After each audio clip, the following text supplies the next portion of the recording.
હે તમે ભૂંડ ભક્તો સાંભળ્યું કે નહીં? તમારા આકાએ કાલ શું કીધું? તમારા ગોબર ભક્તોને શું કીધું સાંભળ્યું તમે? કે 1 વર્ષ સુધી કોઈએ સોનું ખરીદવું નહીં, ડીઝલ અને પેટ્રોલ બહુ વાપરવું નહીં, બચત કરવી, ખાદ તેલની પણ બચત કરવી. તો આમાં ગોબર ભક્તો, અંધ ભક્તો, ભૂંડ ભક્તો, તમારા આકાને હું એક પ્રશ્ન પૂછું.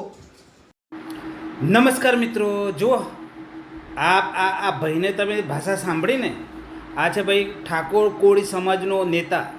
હવે 4 રીલો હું વાયરલ થઈ ગઈ, એમાં જો કેવી કેવી ભાષા વાપરે છે.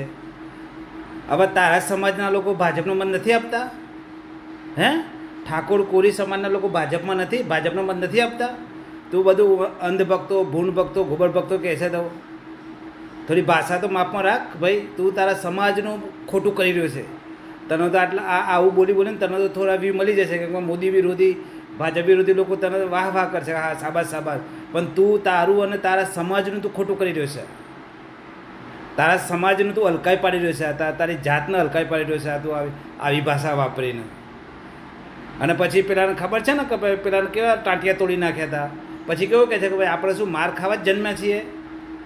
તો ભાષા વાપરો ભાઈ. આવતા જતા કોઈક આમ અડફેટમાં લઈ લેશે તો તમે કોમેન્ટ કરજો કે આની ખરાબ ભાષા આવી છે. રાજકારણ રમો એ અલગ વસ્તુ છે, બાકી હાવ આવી ભાષા. મોદીએ તો કહ્યું તમારે ખરીદવું ના ખરીદવું એ 2 નંબરની વસ્તુ છે. જાઓ તમે ટ્રક ભરીને ખરીદો, મોદી કે તમને રોકવા આવવાનું છે. પણ આવી ભાષા, કૂતરા જેવી ભાષા તો ના વાપર ભાઈ.